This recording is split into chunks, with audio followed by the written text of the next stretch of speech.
Let's talk about your firm. Sure. So started a company called James River Housing Partners, which was just started with that first acquisition of a small 18-unit building. Awesome. It was in Richmond, Virginia, in the district, particularly in Shockoe Bottom was the neighborhood. Okay.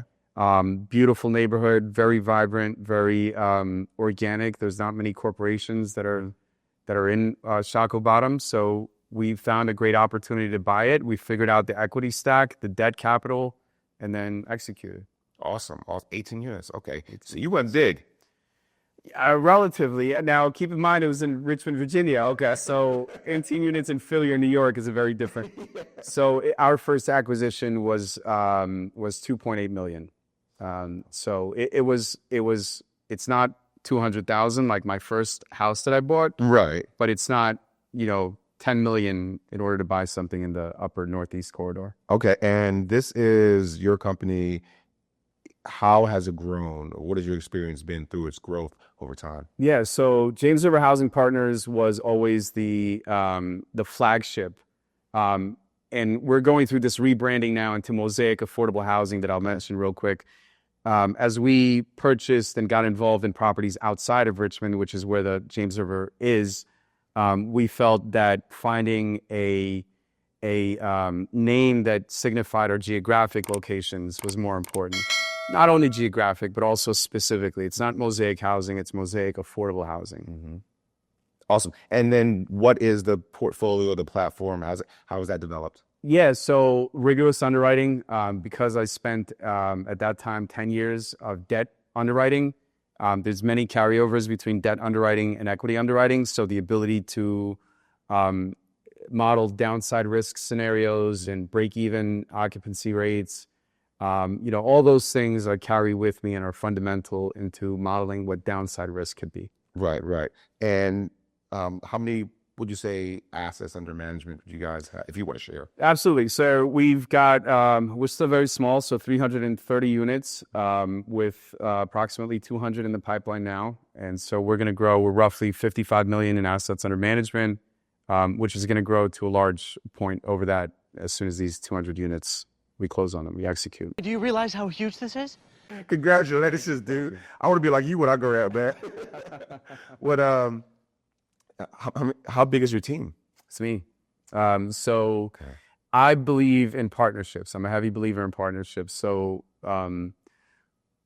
rather than going down the employee model, what I did is identify people that I can trust, that I can work with, and then partner with them where we put at-risk capital, equity in the deal. I'm a big believer in alignment of incentives. And so one of the things that I did is required my property manager, if you wanted to be identified for this building, then you have to put capital in it. I didn't want uninterested third-party property management, particularly because my properties are generally smaller. Right. And so we don't have the capacity or bandwidth for on-site personnel. Right. They're generally 15 to 50 units in size and scope. And so because of that, you can have the downside of really disinterested third-party property management. Wow. And so as a result of understanding that model, again, from starting a property management firm and understanding the nuances of that, I want a team that is my team that's interested, but also really invested into the property, doing well or doing bad. Awesome. And with your background, obviously at Walker & Dunlop, you did multifamily majority or exclusively, yeah. Right? Yep. So you didn't have to do affordable. What made you focus on affordable as opposed to market rate? That's one thing that I would revisit. When I was at Freddie Mac, Walker Dunlop, and even after that, the one thing I didn't focus on from a financing perspective was affordable housing. I wish I did that because I had to relearn it later on in life. Our properties, first, affordable housing wasn't that big in 2010. Sure. It is not. Back then, a lot of folks were concerned about glass, beautiful buildings with a view, and not necessarily the focus on housing workforce housing, or even deeper in the capital stack, the live tech housing. To your question, why focus on affordable housing?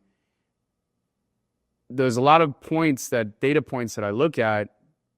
And so I wanted to be really intentional about our mission.